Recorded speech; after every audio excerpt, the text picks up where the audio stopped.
서론 부분을 보면서 말씀 한번 상고해 보겠습니다. 예레미야 30장은 이제까지 심판에 대한 경고로 가득했던 예언들과는 달리 이스라엘의 회복에 대해 기록하고 있다. 자, 지금까지 우리가 29장까지 살펴봤는데요. 1장에서 29장 내용의 주된 메시지가 뭐냐면 심판의 경고예요. 실제로 이스라엘 민족 이제 북왕국이 망했고 남한국 유다가 남았는데 남한국 유다도 멸망할 것이라는 경고하는 거죠. 그런데 실제 그 경고가 역사를 보면은 이스라엘 백성들이 바벨론에 의해 망하는데, 바벨론의 느부갓네살 왕이 망하는데 그게 1차 포로, 2차 포로, 3차 포로로 끌려가면서 망해요. 그러니까 3차 포로는 아직 있지 않은 상황이에요. 지금 현재 1차 포로와 2차 포로까지 끌려간 상황이에요. 기원전 605년에 그리고 기원전 597년에 2차 포로까지 이루어지고 지금 예레미야 30장에 주어지는 시기는 바로 그런 시점이란 말입니다. 이런 상황에서 계속 회개하고 돌아오라고 말씀하셨어요.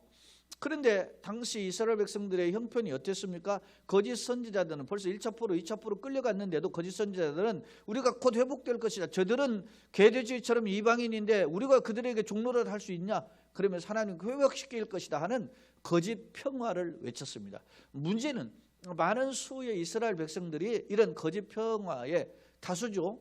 선지자의 다수에 해당하는 거짓 평화를 외치는 이 거짓 예언자들에게 미혹돼서 하나님 앞에 회개하기는커녕, 여러분요, 징계가 1차 포로가 있고 2차 포로는 일종의 하나님의 강력한 징계 아닙니까?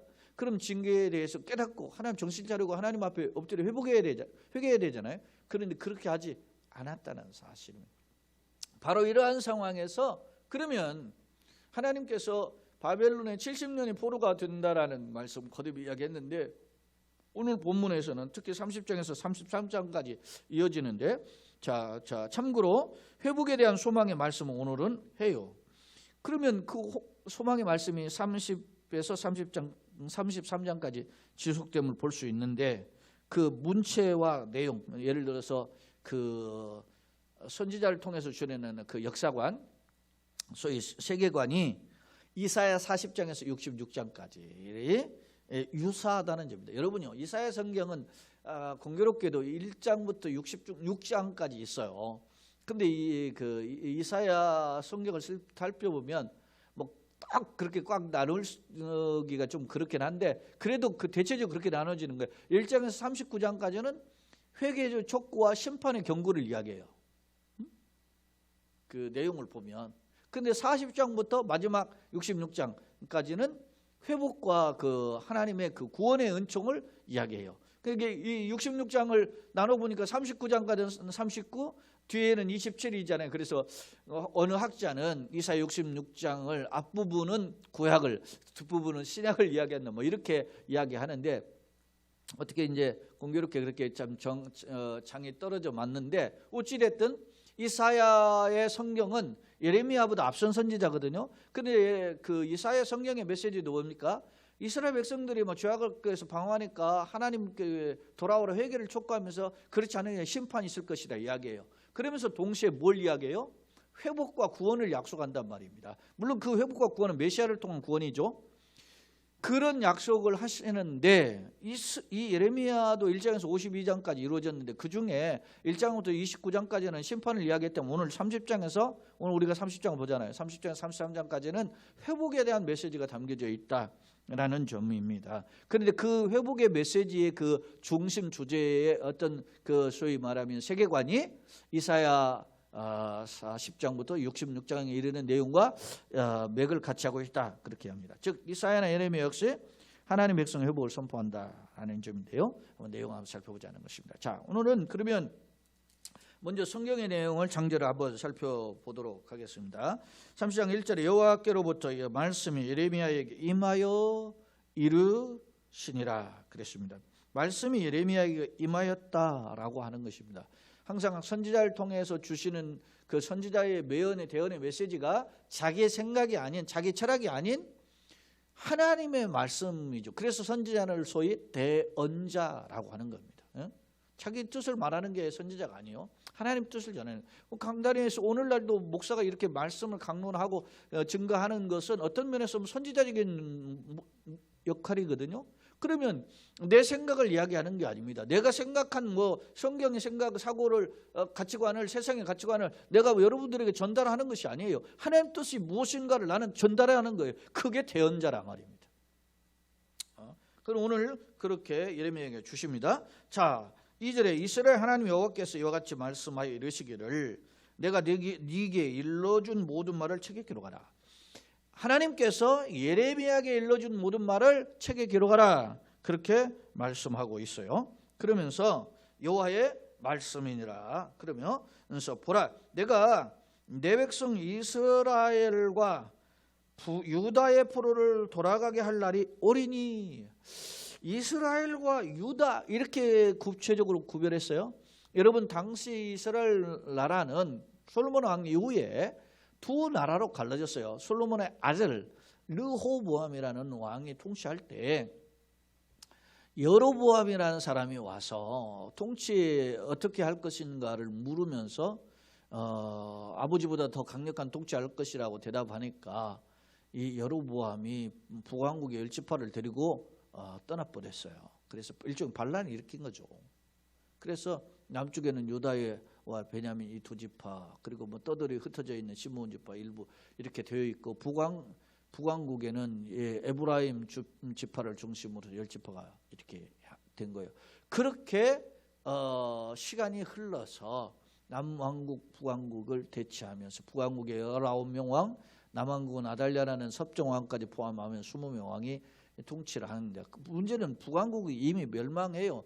나라가 9개의 왕조를 거치면서 막 곤란한 혼탁한 일들을 반복하죠. 그러면서 결국에는 북왕국이 기원전 722년에 망하고 아수르에 망했어요. 그러나 없어졌죠. 그리고 지금 한 30여 년 이렇게 흘렀다. 지금 기원전 590 한 5년 요쯤 되는 상황이니까, 597년이 2차 포로가 되었고, 그리고 한 1, 2년 지금 지나가는 상황이니까, 이런 벌써 북왕국이 멸망한 지 한 125년, 140여 년 흐르는 이 상황임을 엿볼 수 있단 말입니다. 바로 이런 상황에서 하나님이 메시지를 주셨는데, 그때 이미 남한국, 북왕국 망했고, 남한국도 지금 1차 포로, 2차 포로 끌려가고, 결국은 마지막 3차 포로 끌려가고 바벨론에 끌려갔는데 70년이 처음 끌려갈 때부터 70년이죠. 차면 돌아오게 될 것이라는 메시지를 오늘 주신다는 겁니다. 그런데 그 돌아오게 회복은 북왕국이나 남한국 모두 온 유다와 온 이스라엘과 유다니까 온 이스라엘을 가리키는 거죠. 회복할 날이 오리니 내가 그들을 그 조상들에게 준 땅, 가나안 땅이죠. 팔레스타인 땅으로 돌아가게 할 것이니 그들이 그 땅을 차지하리라. 지금은 팔레스타인이 그 땅을 차지하고 있죠. 그러니까 이제 그 땅은 본래 가나안 땅인데 그 약속의 땅으로 돌아오게 될 것이다. 그렇게 말씀하십니다. 회복에 대해. 이건 정반대의 메시지죠. 이제까지는 심판, 멸망을 이야기했는데 이제는 뭐요? 회복과 구원을 말씀한다는 거죠. 그러면 이 메시지에는 과연 어떤 의미가 있을까? 이 말씀을 주목할 점은 하나님께서 예레미야로 말씀 어떻게 기록하라 그랬단 말입니다. 그러니까 하나님이 그냥 어떤 우리가 생각하기에 일시적 즉흥적으로 그냥 주신 말씀이 아니라는 거죠. 하나님의 분명한 뭐라고? 약속이다라고 하는 점을 오늘 본문에서 교훈해주고 있습니다. 그러면 그 약속의 내용 한번 살펴보는데요. 그 전에 오늘 4절로 7절 상반절까지 보면 당시 이스라엘 백성이 그 참담한 형실을 대변해주고 있어요. 이스라엘 그러면 당시의 모습이 어땠는가 한번 봅시다. 4절 여호와께서 이스라엘과 유다에 대해 하신 말씀이 이러하니라. 여호와께서 이같이 말씀하시되 우리가 무서워 떠는 자의 소리를 들으니 그랬어요. 무서워 떠는 이스라엘 백성이 지금 무서워 떠는 거죠. 왜? 북왕국 망했죠. 남한국은 지금 1차 포로 가고 2차 포로 가고 지금 그 사방에 우겨싸움을 당하죠. 근데 북왕국이 멸망한 나라는 아수르고 남한국이 지금 끌려간 나라는 또 바벨론이에요. 이런 절망적인 상황인데 무서워 떠는 자를 소리니 두려움이요 평안함이 아니로다. 그야말로 절망입니다. 사랑하는 여러분, 오늘 우리가 지금 코로나가 왔을 때 그저 얼마 있다가 몇 달 있다가 없어지겠지 했는데 벌써 11개월입니다. 1년이 다 됐습니다. 이게 언제 갈지 모릅니다. 백신이 뭐 이제 미국에서나 이런 외국에서는 시작이 되었다고 하는데 우리는 언제 올지도 모르고, 우리가 또 처한 상황은 뭐 상상 오늘 같은 경우는 뭐 그동안 일일 발생률로 좀 뭐 제일 많은 수가 발생했잖아요. 그런 건 천정근거입니다. 인간이 이렇게 나간구나. 여러분, 위대한 것 같은 인간이지만은 포회자네가 미세한 바이러스 안에. 그럼 뭐 예를 들어서 마스크를 썼는데도 감염이 되고 그 바이러스가 미세한 게 들어와가지고 우리 몸을 그렇게 한다는 거 아니겠습니까? 그런데 그 사람이 어떤 경우는 좀 뭐 경미하게 나가기도 하지만 어떤 사람은 사망에도 이르게 하잖아요. 이런 것을 통해서 우리가 하나 깨닫는 게 뭡니까? 물론 뭐 대인관계에서 원만하지 못한 거, 우리가 함부로 뭐 내가 그냥 뭐 다니면서 남을 힘들게 한 거, 이런 것도 우리가 잘못한 것을 유치해야 되지만, 정작 우리가 하나님 앞에서 무엇을 잘못했는가? 그동안 내 인생 속에서 내가 하나님 없이 살아가고, 하나님 벗어나서 살아가고, 내 맘대로 살아가고, 내 욕심대로 살아가고, 인본주의적이고 세속적이고 그런 정욕적이고 이런, 여러분요, 요한일서의 사도 요한을 통해서 우리에게 주시는 말씀의 경고가 뭡니까? 여기 세상에서 이 세 가지를 이야기하잖아요. 육신의 적이 안목의 이 세계의 자랑을 쫓아간다. 바울 사도가 디모데에게 이야기하는 말입니다. 너는 이것을 피하게 하라 가르치라고 그래요. 이것을 피하라는 게 뭡니까? 돈을 살아가는 것이 일만하게 뿌리가 된다 그랬습니다. 근데 우리는 뭡니까? 예, 성령이 있습니다. 하나님의 성육하고 번성하라 땅을 정복하라. 마치 복 있는 사람은 저는 시냇가에 심은 나무가 시절 쫓아 과실을 맺으면 그 잎사귀 무성하고 같다 그랬지 않습니까? 열매를 많이 맞는 게 축복이에요. 근데 우리가 그것만 집착했단 말입니다. 내가 잘 먹고 잘 살고 좋은 옷 입고 좋은 집에 살고 세상이 부러워하는 위치에 오른 것만 축복이라 생각했단 말입니다. 여러분, 진정한 축복이 뭐겠습니까? 나에게 줄 축복을 하나님이 나만 부유케 하지 않고 수많은 사람을 부유케 한 사람, 그것이 진정한 축복이에요. 여러분, 내가 잘 먹고 잘 사는데 남은 거들떠보지 않는다. 그거는 하나님 기뻐하는 길이 아니라 말입니다. 이런 것을 오늘 우리가 예를 들어서 왜 이런 메시지를 우리가 되새겨 봅니까? 코로나19를 통해서 우리가 이런 비상한 상황을 맞이해 보니까 한국 교회가 더군다나 세파의 막 지탄이 대상이 되고 손가락질 대상이 될 때 우리가 한번 돌아보는 겁니다. 하나님, 우리가 무엇을 잘못했는지 말씀의 고로 앞에 서 있는 겁니다. 강단에 있는 저 자신을 비롯해서 여러분 가정에서 예배를 드리는 여러분 모두에게 하나님이 주시는 경고임을 합니다. 사랑하는 여러분, 제가 지금 우리가 목사 부부만 영상 예배니까 목사 부부만 예배를 드리다 보니까 온풍을 딱 끄고 드리니까 오늘 한파가 쳐들어왔는데 막 제가 제 속에 막 속살이 막 아주 막 한계가 가득할 정도로 들어와요. 지금 양복 입고 있지만. 그래서 그럼에도 불구하고 이렇게 그냥 한번 그래 들어보자 이게 이렇게 했는데 야, 이게 간단치 않다. 예배를 드리면서도 그런 생각이 드는데, 여러분, 사랑해요 여러분, 우리가 연약한 중에도 하나님 앞에서 엎드리고 매달리는 걸 기뻐하십니다. 우리가 잘되고 형통한 중에서도 하나님 앞에 매달리고 엎드리는 걸 기뻐하십니다. 그런데 그걸 우리가 많이 놓쳤던 것입니다. 사랑하는 여러분, 어떤 때 많이 기도하게 됩니까? 내가 아파봐야, 건강이 힘들어야, 물질적으로 어려워야 하나님께 매달립니다. 도와주세요. 자녀의 문제로도 기도하게 되고, 물질의 문제를 놓고 건강의 문제를 놓고 기도하게 돼요. 그런데 문제는, 예전에는 그런 훈련이 많이 했어요. 근데 지금은 그런 상황이 돼도 기도를 안 해요.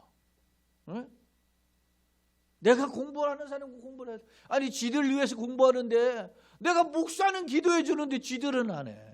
예전에도 내가 보면 아니 아이를 낳고 싶어가지고 뭐 그렇게 하는 가정이 있었어요. 그래 자연을 놓고 내가 기도를 해줘. 근데 지들은 기도를 안 하더라고. 희한한 거 아닙니까?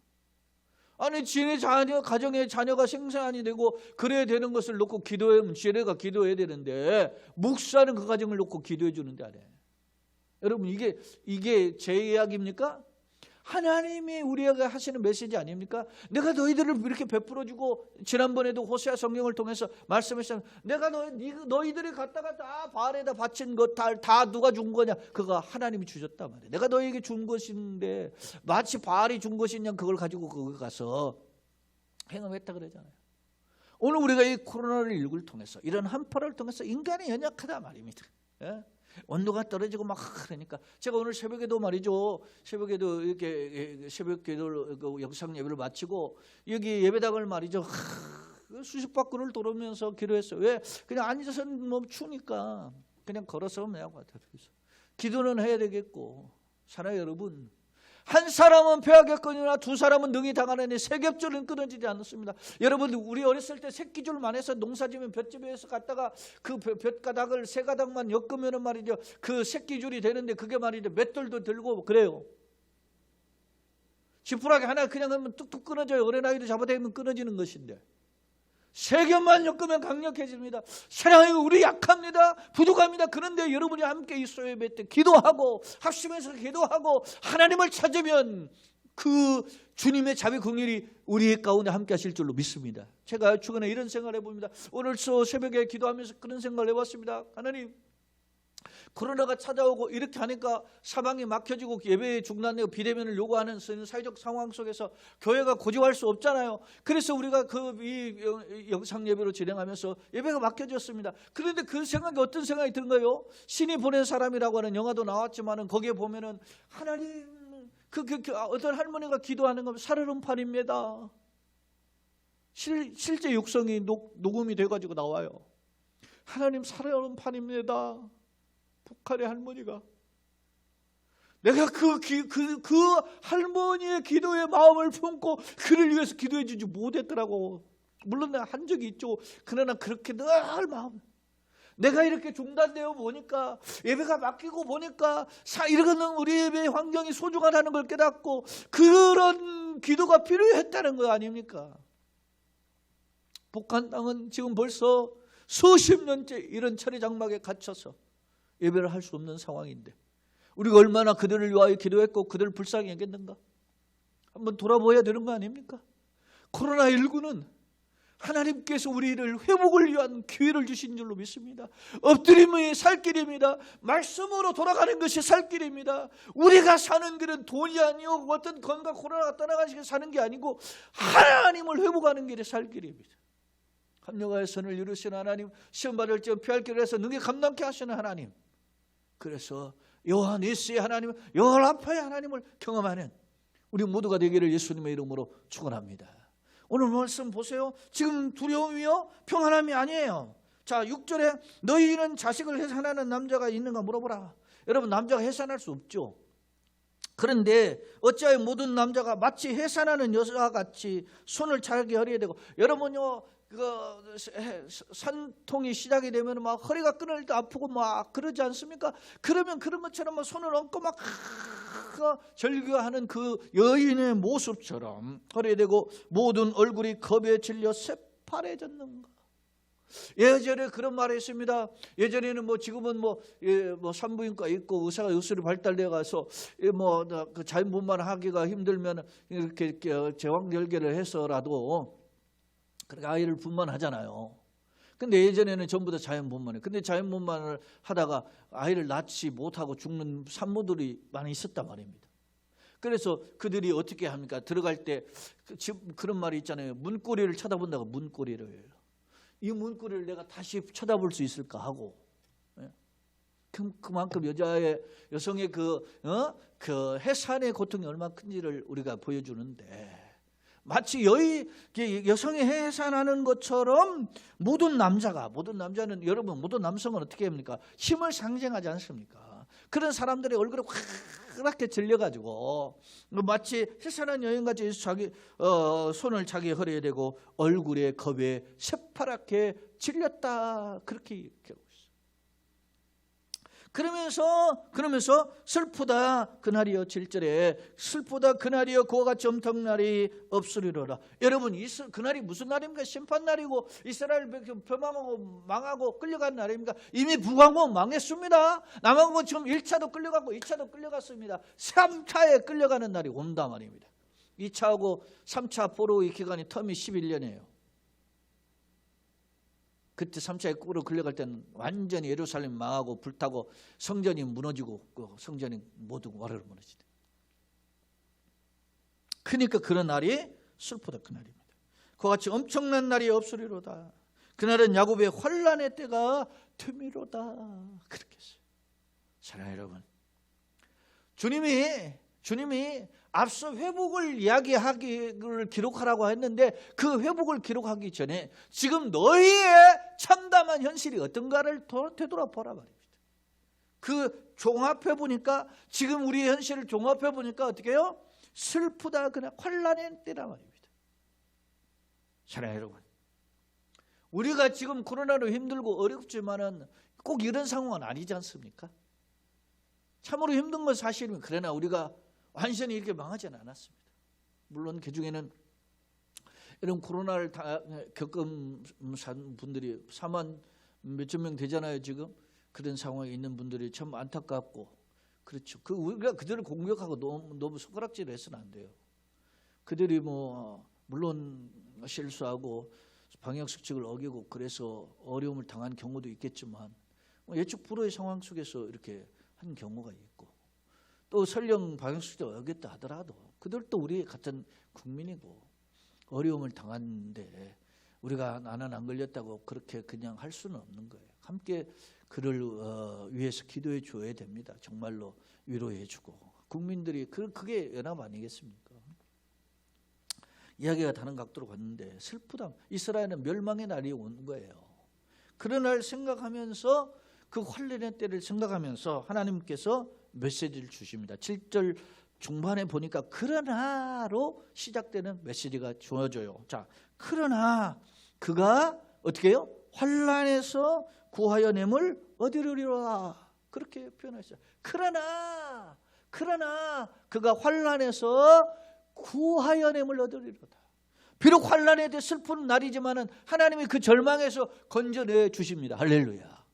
그런 역사가 이스라엘에 주어진 약속처럼 있는 것뿐만 아니라 오늘 우리에게도 우리 한국교회도 우리 교회도 여러분의 삶의 현장에도 이런 응답이 있기를 예수님의 이름으로 축원합니다. 아멘.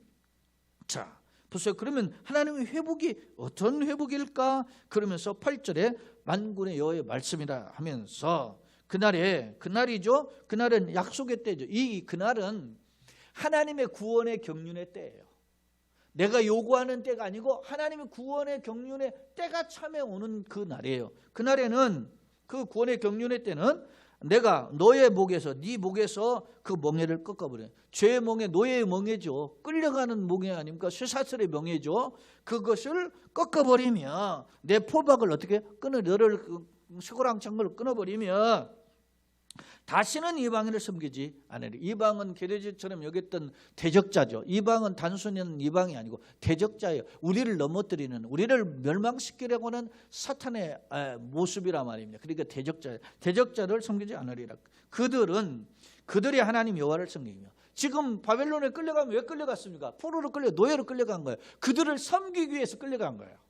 근데 이제 하나님 말씀하십니다. 이제 이스라엘 백성들은 그들의 하나님을 섬기며 하나님 여호와를 섬기며 내가 그들을 위하여 세울 그들의 왕 다윗을 섬기랴. 여러분 지금 다윗은 어떤 사람인가? 지금은 시기적으로 기원전 590년 95년경이란 말입니다. 그러면 기원전은 숫자가 더 큰데 다윗은 어떠냐면 기원전 1050년경 사람이에요. 1050년에서 1000년경에서 통치했던 그 사람이에요. 다윗 왕이 40년 통치했잖아요. 그러니까 1000년 초반에 그 사람이라면 그러면 590년이니까 약 한 400 몇십 년 이렇게 400년 이상이 흐른 거죠. 590년이니까 400여 년 흐른 거죠. 600년 잡더라도 400 몇십 년 이렇게 흐른 거예요. 지금 그런 다윗인데 다윗 왕을 섬긴다 말이 안 되잖아요. 이 말은 무슨 말입니까? 이 지금 현재의 시대보다 다윗 왕은 400년 이전의 사람인데 이 말은 성경에서 약속합니다. 다윗 왕의 후손을 통해서 다윗의 왕권을 견고하는 나라를 세우겠다고 한 약속을 하나님이 하셨어요. 그게 뭡니까? 메시아죠. 이 다윗 왕을 섬기리라는 말씀 이사야 성경에도 내가 이새의 뿌리, 이새의 가지, 이새가 다윗의 아버지거든요. 그러니까 다윗의 후손으로 오시는 메시아 그가 다윗의 왕권을 가지시고 하나님께서 승리케 할 것이다 라고 하는 그런 회복하심의 약속을 다윗의 왕권을 주는 그 다윗의 왕권을 가지고 오실 분이 누구예요? 메시아예요. 여러분 그래서 여러분 예수님 시절에 뭐라고 부릅니까? 다윗의 자손 예수여 나를 불쌍해서. 이 말은 당신은 메시아입니다. 당신은 다윗의 왕권을 가지고 오시는 분입니다. 이를 고백하는 거예요. 굉장히 중요한 거예요. 그런 다윗의 왕을 섬기려는 말씀은 하나님의 정한 때 이스라엘의 회복은 진정한, 물론 시기적으로는 이게 원근 통치법으로 했는데 가깝게는 어떻게 해요? 바벨론에서 70년 만에 또 회복이 되는 것이고, 멀게는 어떻게 해요? 메시아를 통한 회복임을 알 수 있는 거예요. 여러분 보세요. 그 바벨론에서 돌아올 때 70년 만에 돌아올 때 물론 1차 귀환, 2차 귀환, 3차 귀환도 돌아와요. 근데 이스라엘 백성이 끌려갔던 사람 다 돌아오는 게 아니에요. 그럼 진정한 회복은 뭐겠습니까? 다윗 왕을 섬기게 된다라는 말씀은 메시아의 회복임을 알 수 있어요. 그러니까 여러분이 우리가 자, 코로나를 통해서 역경의 상황 속에서, 이런 한파의 역경의 상황에서, 우리가 경제적인 역경의 상황에서 우리가 회복이 되는 거, 그 축복입니다. 그러나 이건 궁극적인 축복은 주님이 우리의 왕이 되시고 우리의 삶을 통치하시고 이끌어 가시는 것, 진정한 회복인 줄로 믿습니다. 그것을 우리가 바라야 돼요. 하나님 우리를 도와주옵소서. 물론 물질이 없을 때 물질이 있으면 좋죠. 그 건강이 위협받고 있을 때 막 마스크 벗고 다니고 할부하고 어디든 뭐 여행도 가고 해외여행도 가고 이렇게 갈 수 있는 환경이 다시 또 회복이 되고 경제 여건이 회복이 되면 좋죠. 그러나 더 중요한 것은 우리의 믿음이 회복이 되고 교회와 가정이 회복이 되고 이 땅이 그리스도 예수로 회복이 되는 역사가 있게 하여 주옵소서. 이런 기도가 필요하다 말입니다. 자, 10절 말씀에 여호와의 말씀이니라. 그러므로 나의 종 야곱아, 야곱은 이스라엘 백성을 가리키는 표현이죠. 너는 두려워하지 말라. 이스라엘아 놀라지 말라. 내가 너를 먼 곳으로부터 구원하고, 지금 끌려갔던 바벨론 땅에서 이제 가깝게는 표현하는 거죠. 가까운 시기에 돌아올 거야. 이스라엘아 구원하고 내 자손을 잡혀 있는 땅에서 구원하리니. 먼 땅, 잡혀가 있는 포로된 땅에서 지금 구원하리니. 야곱이 돌아와서 태평과 안락을 누릴 것이며 두렵게 할 자가 없으리라. 여러분요, 끌려갔던 바벨론의 땅에서 포로에서 회복될 것이다, 이렇게 이야기하고 있죠. 자, 그러면 이거는 앞서 다윗 왕을 회복한다는 면에서 보면 두 가지 표현이에요. 가깝고 먼, 근원, 원근, 멀고 가까운 그 중의적인 의미가 있는데, 가깝게는 포로에서 해방이고 장차는 메시아를 통한 회복이라 그랬죠. 이런 회복의 말씀을 하는 거예요. 자, 11절 이는 여호와의 말씀이 약속이, 여호와의 말씀이냐, 여호와의 말씀이냐, 왜 계속 이야기했어요? 이거는 하나님의 강력한 약속이라는 말입니다. 내가 너와 함께 있어 너를 구원할 것이다.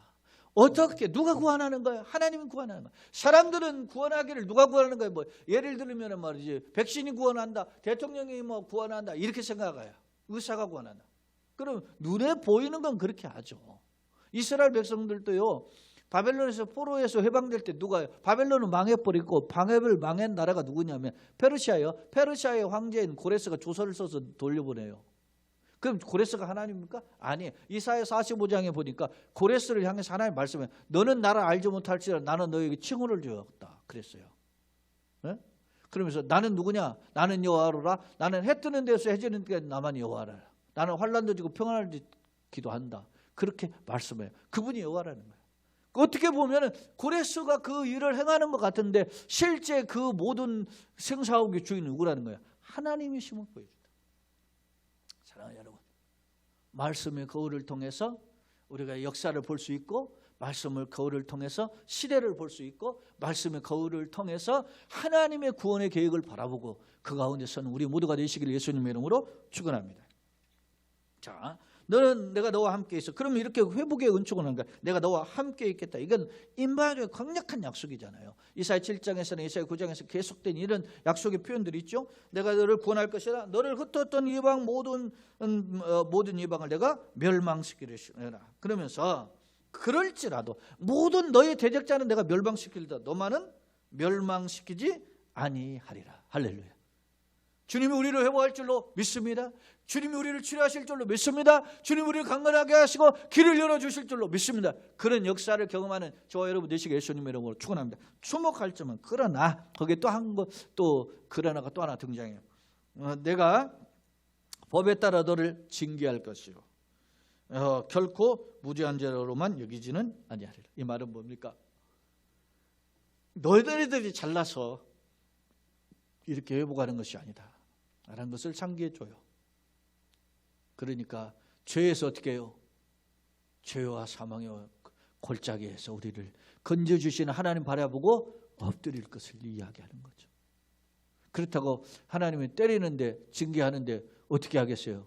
죄의 삭스 자몽이 다 죽겠습니까? 그렇지 않고 제가 이렇게 교재도 적어놨는데 자녀를 사랑하는 자는 뭐요? 근실이 징계. 잠언에 보면 잠언 13장 24절에 보면 자녀를 사랑하는 자는 자녀를 어떻게 근실이 조심해서 자신을 잘 절제하면서 징계한다 그랬어요.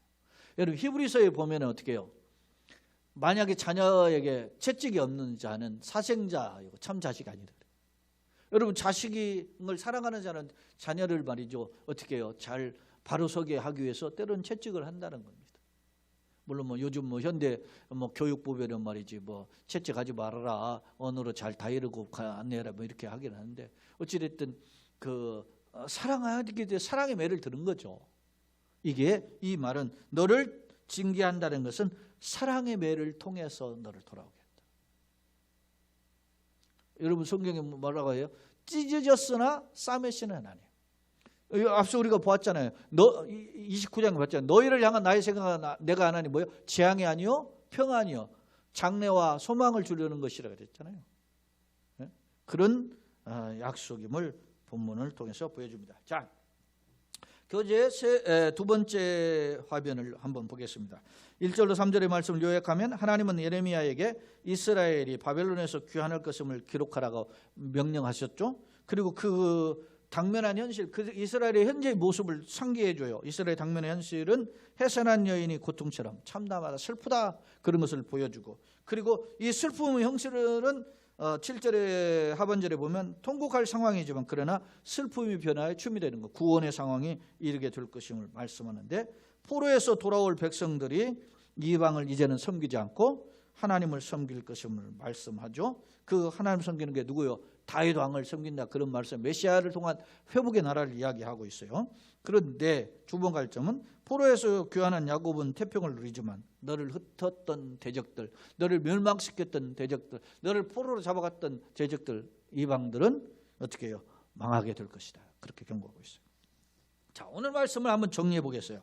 세 번째 화면에서 바벨론 포로에서 귀환 약속을 통한 교훈. 그러면 자, 북왕국이 있었고 남왕국이 있죠. 북이스라엘이고 남유다였어요. 정확한 명칭이.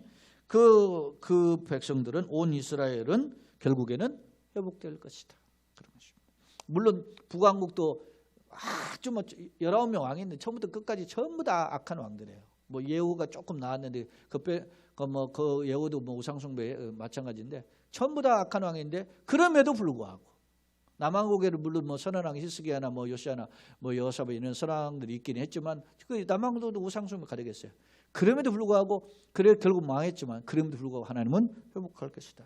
왜? 근실이 징계하시는 그런 사랑의 하나님이기 때문에. 그러니까 매보다, 공의보다, 심판보다 사랑이 더 크신 하나님을 보여줘요. 두 번째, 메시아를 통한 회복입니다. 장차 세울 다윗 왕은 메시아로 참 회복의 비결입니다. 일시적으로 바벨론에서 포로에서 해방돼도 진정한 행복이 아니라는 거예요. 뭐예요?